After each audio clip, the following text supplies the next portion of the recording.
نبی حضرت محمد صلی اللہ علیہ وسلم کے گھر آ گئی، کہنے لگی کہ ان کی بیوی سے، بی بی خدیجہ علیہ السلام سے، کہ میں نماز اور قرآن پڑھنا سیکھنا چاہتی ہوں۔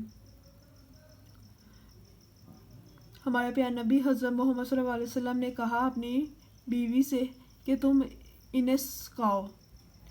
تو بی بی خدیجہ علیہ السلام نے اس عورت کو قرآن پاک پہلے پڑھنا سکھایا، 6 کلمے سکھائے، اسلام کے بارے میں باتیں سکھائی اسے، اور پوری نماز سکھائی۔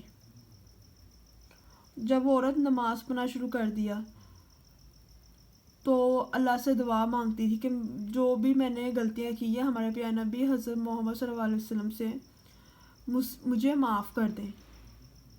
اسی طرح کچھ عرصہ اور گزر گیا۔ ایک دفعہ ہمارے پیارے نبی حضرت محمد صلی اللہ علیہ وسلم اپنے حجرے میں بیٹھ کے نماز پڑھ رہے تھے۔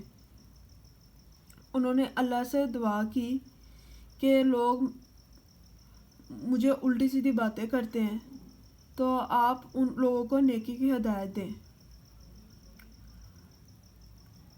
کچھ عرصہ کے بعد ہمارے پیارے نبی دوبارہ دوسرے شہر گئے تجارت کے سلسلے میں۔ جب وہ وہاں سے اس شہر کے بازار سے گزرے تھے، وہاں پہ بھی کچھ آدمیوں نے ان سے بدتمیزی کی، تو ہمارے پیارے نبی مسکرا کے گزر گئے وہاں سے۔ کچھ دور جانے کے بعد کچھ آدمیوں نے ان کے اوپر مٹی اور کچرا پھینکا، انہوں نے ان لوگوں کو بھی کچھ نہیں کہا، تو وہ اپنے کام کے سلسلے سے وہاں پہ گئے ہوئے تھے۔ جب ان کا کام ختم ہو گیا واپس آ گئے تو ان کے پاس ایک فرشتہ آیا ہمارے پیارے نبی کے پاس۔ انہوں نے کہا کہ اللہ تعالیٰ نے آپ کے لیے پیغام بھیجا ہے کہ آپ صبر کریں، صبر کا پھل ہمیشہ میٹھا ہوتا ہے۔ ہمارے پیارے نبی حضرت محمد صلی اللہ علیہ وسلم اتنے زیادہ غریب تھے، ایک ہفتہ انہیں روٹی نصیب نہیں ہوتی تھی، پھر وہ صبر کرتے تھے۔ ان کی بیٹی بھی صبر کرتی تھی، ان کی بیوی بھی۔ اسی طرح کافی عرصہ گزر گیا۔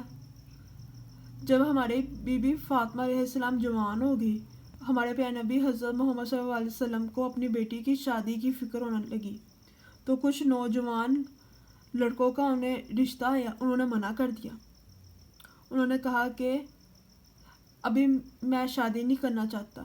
تو کچھ صحابہ کا بھی رشتہ آیا، انہوں نے منع کر دیا۔